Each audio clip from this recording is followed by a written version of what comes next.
give me an idea on what the emotional and physical abuse, like what does that feel like? What does that look like, especially to someone young like that? I mean, that you're supposed to be in the care of someone that is caring about you, an adult that knows better. I mean, how do you take that in?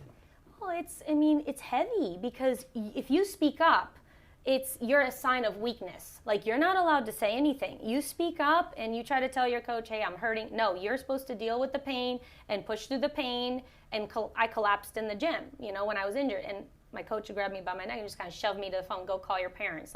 Like I was less of a human because I was hurting and I couldn't say anything until I collapsed. And even then you treated me like less of a human being because I'm 14 years old and I don't know who to turn to.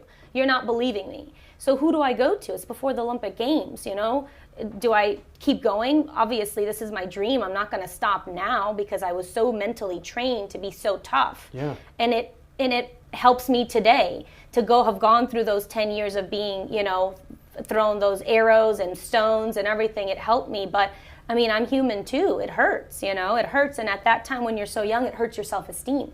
After I won the gold, I thought it was going to be completely different. My life was changing, but I felt empty inside because of how much they destroyed my self-esteem and self-confidence every day, telling me I was fat in the gym if I didn't perform up to their standards. Every day it was always a mind game. If you had too much water and your bar routine wasn't going great, it was like, oh, it was because you were fat. It wasn't maybe because, hey, maybe we're a little worn out. Maybe you're just overtraining us and that's why I have a stress fracture and that's why I collapsed in the gym. It wasn't ever their fault. It was always the athlete's fault somehow. So we couldn't speak up. And so that cycle affects your brain, affects how you think about yourself.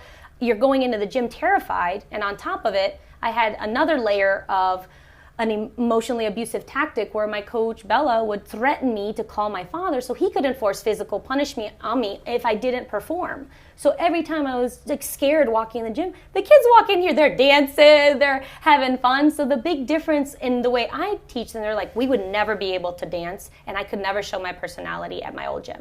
And I'm like, why not? You're 11 years old. It's okay to, some girls are just going like this dancing and looking in the mirror and I'm just laughing. I'm like, you guys, we work hard here, we train hard, we expect a lot, but I also let you be who you need to be.